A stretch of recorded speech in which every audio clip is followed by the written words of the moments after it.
Texans with a massive game in Kansas City. Just how big, you won't believe some of these numbers. Plus, one of the more bizarre signings in recent Texans history says bye-bye. Should there be consequences for the actions of the offseason? We got a lot to discuss. We got a few sleeps till Kansas City. Let's go. Yeah. It's the Locker Room on YouTube. You know what it is. Let's get it. Do it live. Hey, Locker Room. Yeah, we in the locker room. Texas talk. Yeah, you know what we about to do. Localize every angle's what we really do. We the source, we the pulse of the city too. Landlocked, got the game in the headlock. Localize every time, can't stop, won't stop.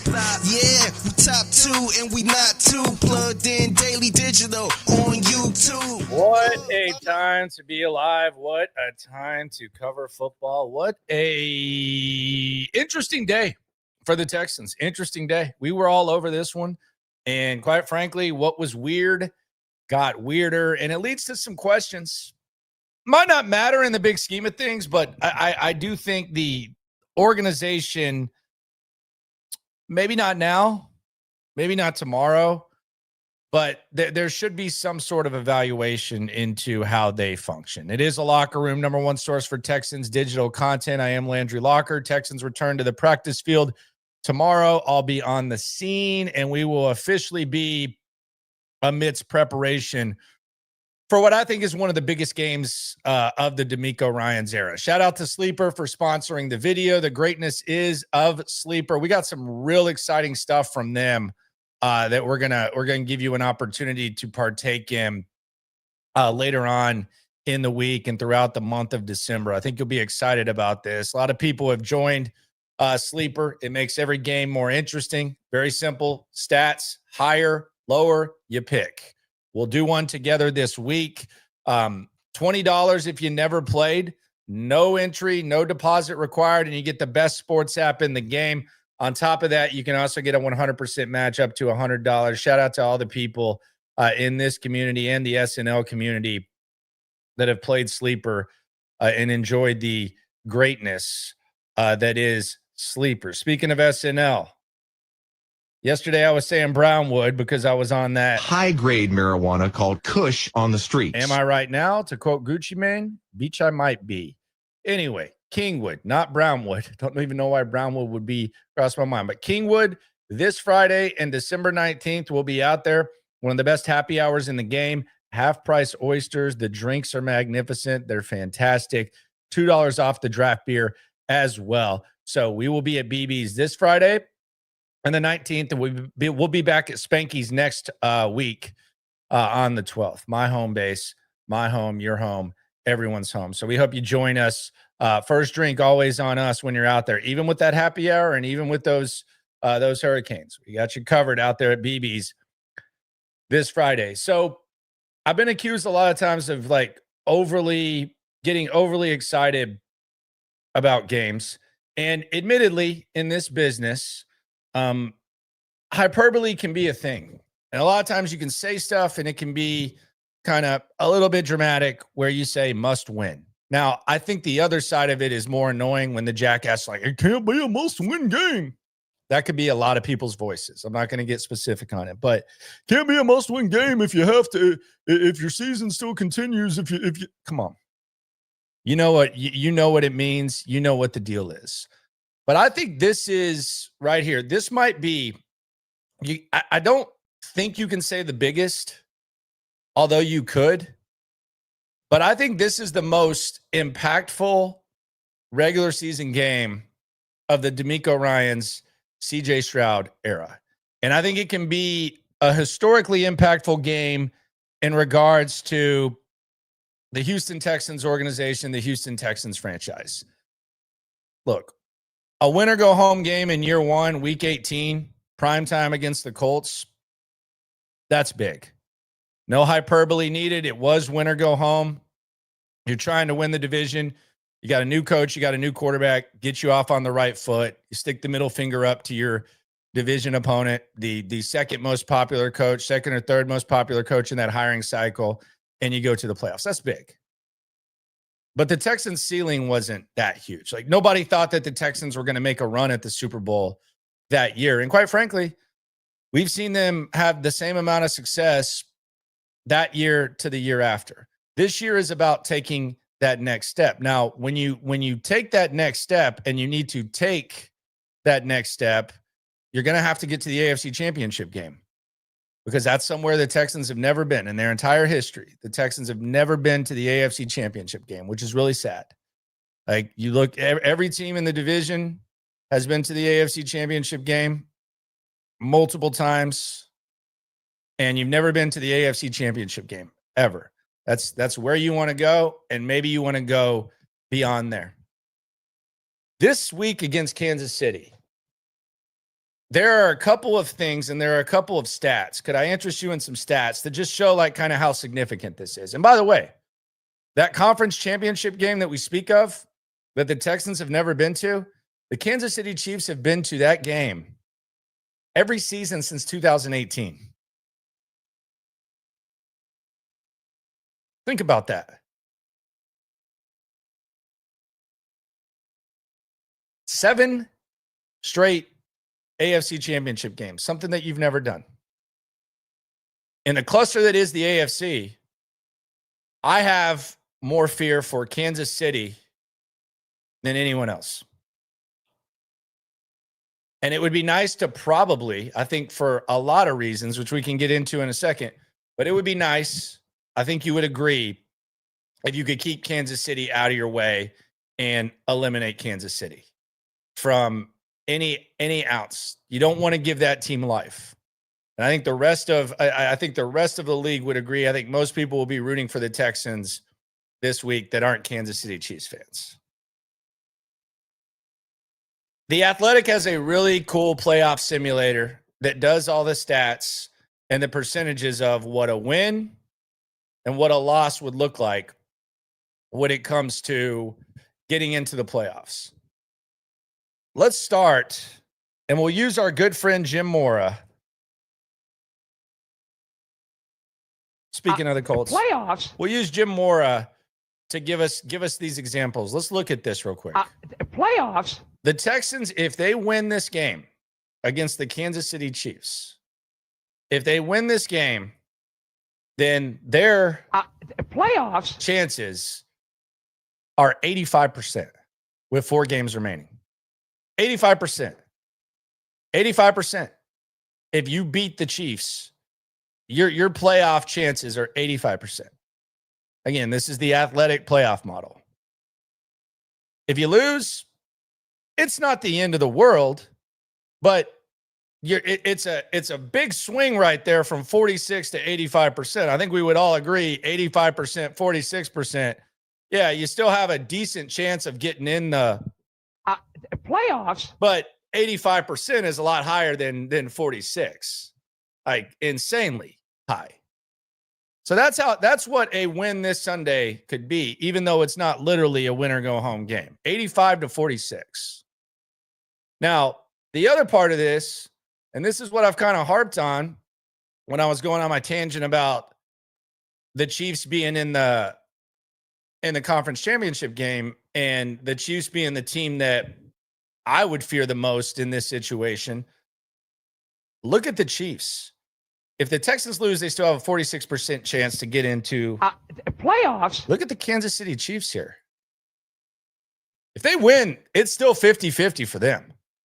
They still got some making up to do. They still got some tough opponents, a tough schedule. 51% is what Kansas City is if they win. Just to get a coin toss chance based on all these percentages. I don't know that you can underestimate the heart of a champion, but just a win gets them at 51%. A loss, 11%. Because they don't have tiebreakers over anybody. And they'll still be behind some of the teams that have matchups with other teams in the mix. Whereas like Jacksonville, Indianapolis would remain above them no matter what. Both of them would remain above them with the dub. So you have a chance to have an 85% chance to get into the playoffs with a decent chance at the division, depending on what happens. And then you're giving Kansas City an 11% chance to make the playoffs. And this is the team that I feel I would much rather end Kansas City's season now instead of having to cross paths with them in the playoffs if you get him. And you're giving yourself that good of a chance. You're both on equal playing field. You see that 51 right there with Kansas City? Yours is at 46. And they have the tiebreaker over you. And chances are, if you lose to Kansas City, that's going to be one of the teams that you're competing for in that wild card spot. So not only do you give them a 50-50 chance of getting in, you also give them the tiebreaker, and that's going to be one of the teams that you're competing with. It's not ideal. So this is a big-ass game, and this is a big-ass opportunity. And let's look at a win. Let's look at a win. We've talked about the loss. Let's look at a win. The percentages speak for themselves. But what about just a couple of other things? What about potentially the opportunity to rest up before the playoffs and ice up? They got that last year. The Texans did. The Texans had a pretty good idea of what they were going to do. They still played a little bit, but they didn't play second half of the game. They got to ice up a little bit. You get that. And you also get the satisfaction of 11% is a small percentage, but you get the satisfaction of basically being the team that kicks the big bad Kansas City Chiefs in the nuts and having the biggest hand in ending that 7-year streak of going to the AFC Championship game. What does that do for your mojo? All these young guys on the Texans that are 23, 24 years old or younger, like in the range of the Will Anderson Jr., CJ Strouds, the list goes on and on. They grew up watching this Kansas City Chiefs team dominate. And I don't know that the Kansas City Chiefs are going to be dead. Like, is the dynasty dead? That's going to be one of those hot take ass topics. They're definitely going to have to readjust. They're definitely going to have to go back to the drawing board, or they prolong it with a win, or maybe they flip the switch. But if you are able to go to Kansas City, increase your playoff chances, overcome your poor start, set yourself up the final 4 games of the season for an opportunity amidst an AFC, which we've already covered yesterday in the post-week outlook, against a very wide open AFC, and eliminate the team that could be the biggest threat. That value there, that's just as valuable as a dub in a win or go home game. That's set in stone that a lot of people talk about. You win this game, it completely changes things.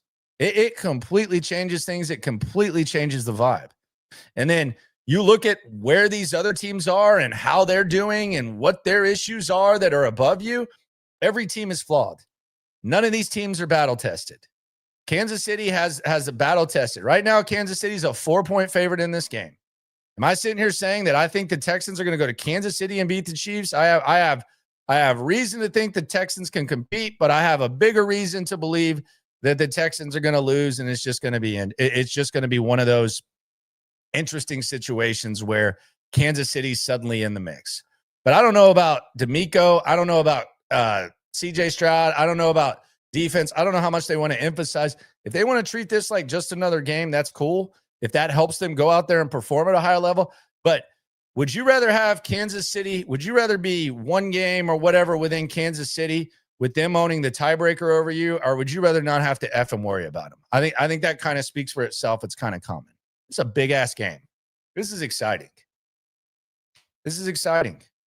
And I don't know how y'all consume the games. I don't know what y'all are on when you watch these things, but high-grade marijuana called Kush on the streets. But this is one of those where you wake up on Sunday and you're like, damn, I wish we played at noon. I wish we played at noon. Then you watch the noon games. You're like, damn, I wish we played at 3. And you got to wait till 7:30. And then all of a sudden, once those lights are bright, you see Chris Collinsworth slide over. You hear Mike Tirico's voice. You just watch Football Night in America. Once that happens, you're just like, damn, I'm glad we're playing prime time. And then you watch the game. This is as big as it gets. This is as big as it gets when it comes to a production, a visual standpoint, the hype, and the relevance. This is an opportunity to prevent Kansas City from doing what they've done for the last 7 years. If a baby was born the first time that the last time that the Kansas City Chiefs weren't in the AFC Championship game right now, that baby is over halfway through elementary school right now.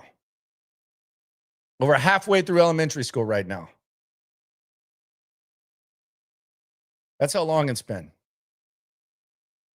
Do you want to just that's really been the history of the Texans, if we're being honest. It's been a mediocre history. You've never been to an AFC Championship game. Every playoff game they've played has been at the exact same time. It's a running joke. And you know why? Because when they've had an opportunity to go for the kill, they've dicked around. They've dicked around. You go back to the Watson and Bill O'Brien era. They had a chance to get the 1 seed. They dicked around. They dicked around, and they didn't get the 1 seed. Kubiak, there were injuries, but you were still in that same range. A win Sunday, it ends the Kansas City run, and it also ends the Texans' 2-decade run of dicking around. You ain't never hate. Swarm. Period. Ryan says, is it weird I fear Kareem Hunt more than Jonathan Taylor?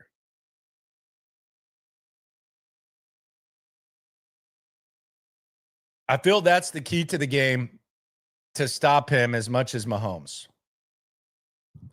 I don't think it's weird because I know exactly what you're thinking. And I actually respect this thinking. I very much appreciate you, Ryan. I think this is a good observation by you because I didn't fear Jonathan Taylor heading into the Colts game. I was more concerned about Tyler Warren and their weapons. Now, let's say we go back in an imaginary time machine and in 2020, the Kansas City Chiefs take Jonathan Taylor at the end of the first round instead of Clyde Edwards-Helaire. We're not having this conversation. But what you're saying is basically that when you face the Colts, you can focus on stopping Jonathan Taylor, especially when Daniel Jones is on one leg, whether he is or not, and you make Daniel Jones beat you and you make other people beat you, and you can kind of swarm to Jonathan Taylor. Texans defense is good enough to where you would think that if they just focus on taking the opponent's best player out of the game, which they really didn't against Jackson Smith and Jigba, they probably should have. But if they do that, they're able to handle that. You're not going to do that with Kareem Hunt. You're not going to do that with Pacheco because they have a guy by the name of Patrick Mahomes on the other side. And quite frankly, they have some receivers with a hell of a lot of speed. They really haven't performed well. But when you look at Rice, since he's come back, you look at Worthy, you look at Hollywood Brown, is it Thornton or Thornhill, whatever the hell that guy's name is? He's kind of a deep threat too. You can't focus on taking away Kareem Hunt. So some people might read that and say, man, what is this guy talking about? But I know what you mean. It's because you can't focus on taking away Kareem Hunt, and that kind of perhaps gives Kansas City, a team that's kind of struggled to run the ball, an opportunity to run the ball. So yeah, I feel you. I feel you on that. I understand exactly what you're saying. And it is interesting how that goes and the way in which that is handled. But it will be something to keep an eye on. Tyquan Thornton, thank you. Thank you, Greg. It seems like that SOB is always catching it. Like his higher lower on sleeper is always like 12. And they'll hit him for like a 25-yard catch early or something like that. Yeah. Thornton, yes. Appreciate you. My friend. Shout out to the greatness that is Texans turf. I love Texans turf. I was just out in the backyard. I know you always think I'm just saying I was out in the backyard. I almost thought about lighting a fire tonight, but I did not because I had to stream, obviously. But Texans turf is the best. And I shopped around for turf. And it sucked. It wasn't a fun process. There's a lot of slimy guys. There's a lot of guys who half-ass. There's a lot of guys who try to rip you off. There's a lot of guys who try to give you some BS minimum type of thing. Dan didn't do that to me. And I was shocked because not only did he not do that to me, but you find out some of the jobs that he's done around town. And it's like, man, this guy has done some baller jobs, and he treated my house, my small house, like it was the most important thing. And I was a customer before this partnership with SNL and the locker room in Houston football. I was a customer before. I'll be a customer forever. The drainage, they'll put the stuff under your fence to where it drains perfectly. It is amazing. Texans turf. Whether you want a putting green, playing surface, no more mud, no more insects, all that. Texans turf is there for you. Always green, always clean. Go to TexansTurf.com. They got you covered. So the Texans made a move today. And I got to tell you, this is one of the most bizarre. We'll get into the advantage. I think there's one massive advantage and there's one massive disadvantage that the Texans have heading into this game against Kansas City. We'll get to that in a few minutes. But we got to pour one out for one of the most interesting prospects known to man, Laken Tomlinson. He's been released. I know a lot of you are sad. I know a lot of you probably went use that TDECU debit card. I know y'all probably use that TDECU debit card and the 15% off that you get for using it. TDECU.org/Texans. You get 15% off the team shop. You can get that. You can get the Buc-ee's card, all that. But the TDECU Texans debit card, sponsor reaction money. I know a lot of y'all probably signed up for that, and then you got you a Laken Tomlinson customized jersey. And now you're just at a loss right now because now you're not going to get to rock that, and it's going to be a throwback now because Laken Tomlinson was that popular. Now, here's the thing that I find interesting about Laken Tomlinson. And we talked about this when he was signed. I think we actually did like full videos of it. It was one of the more interesting signings because everybody in the media and everybody in the fan base of the teams that he played for before thought that he sucked. Like it was a passionate, this guy sucks when he was signed. It didn't matter if it was the season ticket holder, the number one guy in the media, multiple destinations. They all said, man, this guy sucks. He's terrible. And as soon as, like any free agent signing, as soon as someone gets signed, me, Cody, we go look up some information and just try to gather as much information as we possibly can about Laken Tomlinson and try to see like, hey, what's up with this guy? What can we figure out? What is the deal? And what I found at first, and we've talked about this, this is just kind of the reset, was just how weird his career path was before. And you just look at this right here. And we've done this before on the stream. So Laken Tomlinson, despite the fact everyone thought he sucked, you go back to 2018, and this was when there were 16-game seasons. They didn't incorporate the 17 till 2021. 15 games started, 15 out of 16, 16 out of 16, 16 out of 16 in 2019, 16 out of 16 in 2020, 17 out of 17 in 2021, 17 out of 17 in 2022, 17 out of 17 in 2023, and 17 out of 17 in 2024. The guy started literally every game from 2018 to 2024 and all but one game from 2017 to 2024. It was crazy. It was crazy. And we talked about it. And I just wondered, like, okay, what is going on? Is this guy just the healthiest guy in the world? Like, what exactly is going on with Laken Tomlinson? Where is this? Where is this coming from? What do we make of this? And that was the reaction before. Then the Texans sign him, and it gets even stranger. It gets even stranger because they give him the starting spot. There's no competition. There's no competition at all. Juice Scruggs is basically a distant third stringer.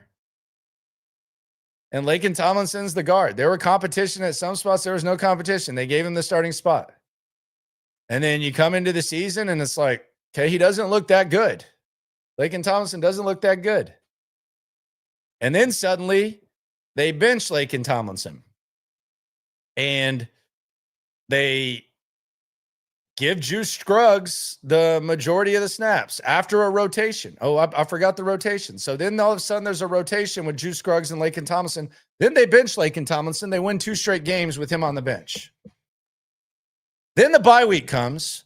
They face the Seattle Seahawks. And they decide that, you know what, we're going to go back to the rotation. We're going to rotate Juice Scruggs and we're going to rotate Laken Tomlinson. And not only did they do that, they ran behind Laken Tomlinson twice on 3rd and 4th down when they failed to convert. One of the most intense moments of the game that we look back on. Then he ended up getting benched again for Jared Patterson. And then all of a sudden he's inactive and now he's waived. So Laken Tomlinson arrived here with a lot of strange questions and kind of a mystery man. And then it got even weirder when he got here with the seesaw ride that they took us on and the roller coaster ride that they took us on with him. It was a weird journey with Laken Tomlinson, but pour one out for him because he's gone. But there's a couple of questions that kind of emerged with this Laken Tomlinson thing. And I actually got an email from someone today, and they were asking me, you know, should there be consequences for the Texans' offseason free agency? And by consequences, they mean, do they need to reevaluate things? And you start to think about it and you're like, damn, I mean, this is probably the worst free agency that I've ever seen in my entire life of covering the Texans. This is some of the worst free agency. And I think the coaches have done a good job of overcoming it. Now, I don't know how involved DeMeco is in this, but whoever handled free agency and the offseason, like there's got to be like some sort of questions because you're basically pissing away money. You signed Cam Robinson, you ended up giving him away. That was like 12 plus mil. You traded, basically picked up CJ Gardner-Johnson because he wasn't gonna make the Eagles. You wasted that money. He didn't fit here. He fits good in Chicago. He's doing his thing there. And then you signed Laken Tomlinson. It was a rough free agency. Oh, by the way, you also traded for Christian Kirk. Like, they had a good draft. The draft looks good. Ursery looks good. Higgins looks good. You think you got something with Noel? Jalen Reed looks like he might potentially be a starting safety. You did okay in the draft. Woody Marks is your best running back. You did good in the draft. But the free agency and everything else, it's the worst that I've ever seen in my time covering the Texans. There's really not even, maybe we can go back to 2020 and we can talk about trading DeAndre Hopkins and then Randall Cobb. Although Randall Cobb's better than Christian Kirk is. He was better. Numbers don't lie on that. Eric Murray probably more useful than CJ Gardner-Johnson, if we're being honest. So yeah, this was a bad offseason. And they're still in good position to reach their goals, like we previously mentioned. But it's pretty rough when you look at it. But I will say, if you want to look glass half full at this, maybe the handling of the offensive line has improved for the Texans. Because last year we saw Shaq Mason, he got to keep his job no matter what was going down. And They tried to give Laken Tomlinson back his job. So maybe Laken Tomlinson just made it impossible for them to be able to do it. But at least they said goodbye, and at least they're shuffling a little bit. So let's give Cole Popovich a little bit of credit for this. Inactive, back and forth, all that. It feels like perhaps they found their best five. So the coaching has overcome it. But the process probably needs to be questioned. And they probably need to figure something out with that, because it's not fantastic. It's not great, to say the very least. That's kind of an understatement.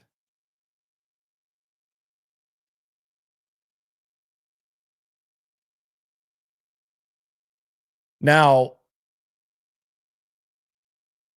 there are two things that I want to emphasize with this Kansas City game before we officially move on to Kansas City. By the way, practice tomorrow. I saw someone in the chat asking about Woody Marks. We don't get injury reports on Tuesday.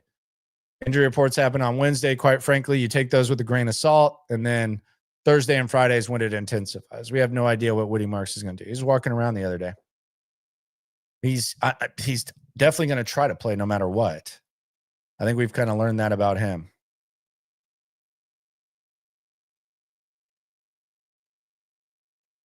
But we won't know about that, the state of it, till later. But I want to talk about the biggest advantage and disadvantage for the Texans heading into Sunday. And I think you can probably sense where the biggest disadvantage is. I think it's the number one source of frustration right now for the Texans and where they're at. And it's going to be Spags versus Caley. Nick Caley leaves a lot to be desired. I don't think he's improving. I heard pushback today on SNL that he might be. I don't think there's any substance to prove that he's improving. I do think CJ Stroud can overcome it. And look, he's not a finished product, so maybe he can flip a switch at this point. But Spags is battle tested. He knows how to confuse quarterbacks. He's desperate. We just put up the numbers of the Kansas City win versus loss. If you weren't here for that, here it is again. 51% chance to get in the playoffs with a win, 11% with a loss. We've seen him in winner go home games. This is an early winner go home game. It's going to be cold. It's going to be at home, and they're going to have 10 plus days of rest against a Texans team that they've had a lot of success with. So Nick Caley versus Spags is a massive disadvantage. The advantage, and this is pretty much not breaking any news, the Texans defense is the straw that stirs the drink for this team. It is the superpower. Drink. I know a lot of y'all started playing drinking games when I say superpower. But it is the superpower. It's what it is. But the superpower is not just the Texans defense, but it's also the Texans defense, specifically up front against the Kansas City offensive line. That offensive line is beat up. They might be down 3 starters on Sunday. You look at Will Anderson, you look at Danielle Hunter.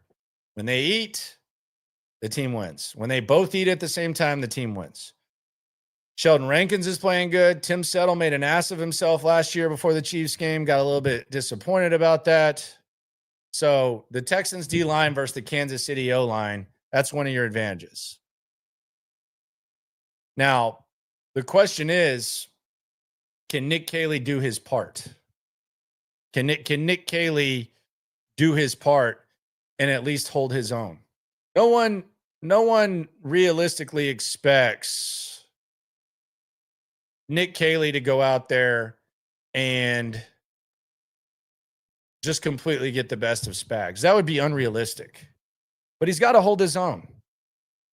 Because the reality is that as good as the Texans defense is, they're going against one of the best quarterbacks to ever do it, a guy who's never not played well into January in his career,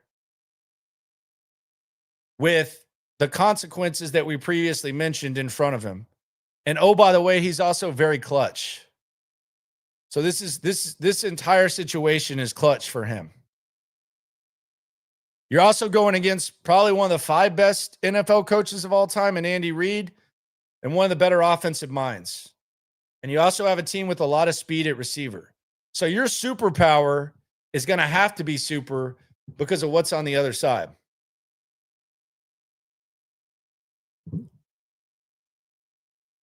The offense, the Texans offense, it's going against a battle-tested defensive coordinator and a defense that they haven't been great this year, but there have been times where they've looked pretty good. And that's what Nick Caley's going to be going against. So it's really going to have to be a situation where he's going to have to hold his own. He's going to have to be creative, and maybe this is a CJ Stroud saves all butts type of situation. But that's where it's at for the Texans. Your biggest advantage is going to get some pushback. Your biggest disadvantage is a significant disadvantage based on the other guy that's going toe-to-toe. So that's really what we got to look for in this game. It's going to be fun. It's going to be a really, really good one. By the way, in the spirit of Laken Tomlinson, I've actually put together the all-washed offensive line for the Texans. I'm missing a right tackle, but I have the all-washed offensive line. Matt Khalil at left tackle. You see him right there. Probably never should have put those pads on. That was tough. It was hard to see Bill O'Brien go down like that shortly before he ended up trading the farm for Laramie Tunsil. Matt Khalil, that was tough. B.O.B. used to get real upset about that. He's your starting left tackle on the washed offensive line. These are the washed offensive line goats. Laken Tomlinson right there at left guard. You see him doing his thing. Justin Britt, man, he was cooked by the time he was done. I know he didn't take it very well being done with football. There have been some articles written about it. I saw The Athletic did it. An article on his mental health wasn't good when he was having to leave football. And that's not easy to do because he was clearly done. Like there was nothing he could do about it. He would have done anything he could have to play. He was just done. He was cooked. And now I guess he's a marathon runner. So good for him. But it was a hard watch his final year. It was tough. And then right there, Shaq Mason. I told you Shaq Mason last year is pretty obvious. That's the washed offensive line. We don't have a right tackle. But that's the recent Texans washed offensive line. Laken Tomlinson rides off into the sunset. His jersey's up in the washed O-line goats now, 75. That customized Laken Tomlinson. Tony Baselli could be on there. That's actually not the worst one. Actually, that's a really good one. I might have to put Tony Baselli. Let me see if I can put Tony Baselli.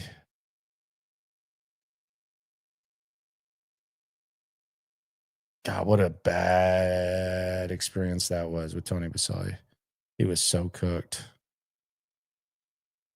And they drafted Tony Baselli. People hate Tony Baselli here because of that. Oh, McNair and him with the jersey. Hold on, I'm going to get this up. That's a really good assist by you, my friend. Really good assist by you, my friend. With the washed O-line. Hold on, let me get Baselli in here. Let's make room for Tony.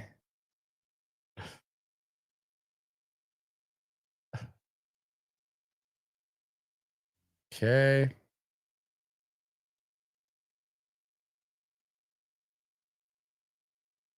Yeah. Move Shaq over. Move Britt. Let's get Laken in there.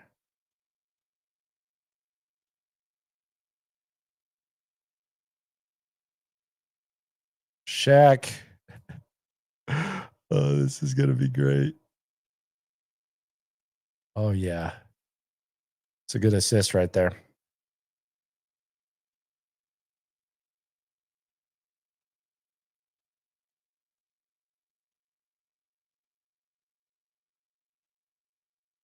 Okay, we got it.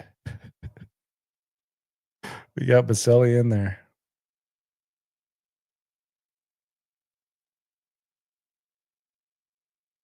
Okay, let's add this.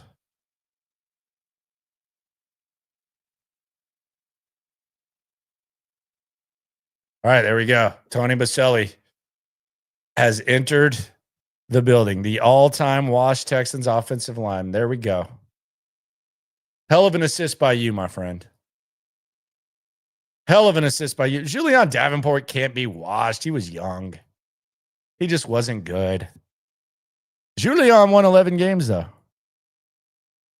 Won 11 games. What an absolute assist by you there.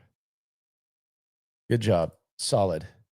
On the chat, Evan says 3/5 Chiefs offensive line are out for this game too, possibly. Yeah, it should be a feast session on defense. It should be an absolute feast session.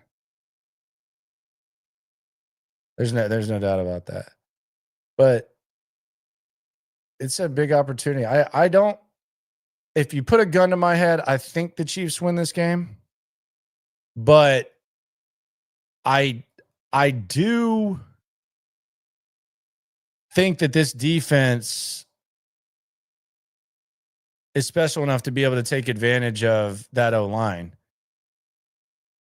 But I also wonder about the weapons on the outside, much like we talked about with the Colts. So it'll be fun to look at, fun to check out. Hopefully you're out at BB's this Friday to talk about it with myself and Stoots. It's going to be fun. But again, let's just re-hit this before we get out of here and get ready for practice tomorrow. Yes, we are talking about practice, AI. You bet your ass we are. We in here talking about practice. Damn right we are. We'll hear from CJ tomorrow, by the way, and DeMeco. So get ready for that. But the mental gain of a win against Kansas City, I don't think can be minimized. Just getting over that mental hurdle and ending their run, all but ending their run. So that's one.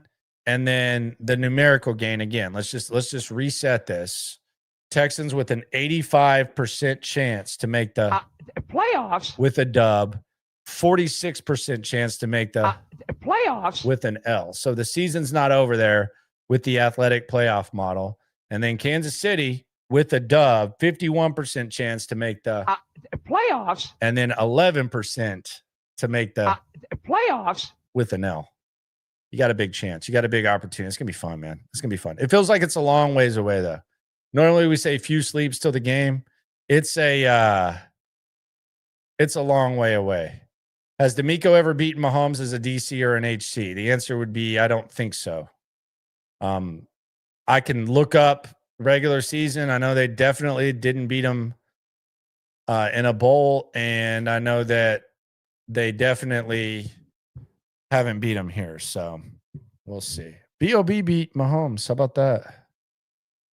Evan says we need urgency too. Cannot be laxed on now. Well, you might just be getting greedy now, Evan. You might just be getting greedy. Appreciate everyone for rolling through. Be sure to subscribe, like, ride along. Join us at BB's out there in Kingwood on Friday. Download the Sleeper app. Shout out to Sleeper for doing their thing. We got some special stuff planned for you. A lot of y'all are just winning. A lot of y'all just send me your picks after the fact. It kind of hurts. Y'all are just winning all this bread on the DFS daily fantasy, and then you're sending it to me after the fact. That hurts. That very much hurts. Shout out to Sleeper. Download that. $20 free. 100% back up to $100. Promo code Locker. Appreciate y'all for rolling through. Practice tomorrow. What a day. What an opportunity. What a fun time to cover the team. Appreciate y'all for rolling through. YouTube, we got taste for days. Opinions to give, we got takeaways. If it's up, then it's up. We number one. You don't need to try your luck. Locker room, yeah, we in the locker room. Texas talk, yeah, you know what we about to do. Localize, every angle's what we really do. We the source, we the pulse of the city too.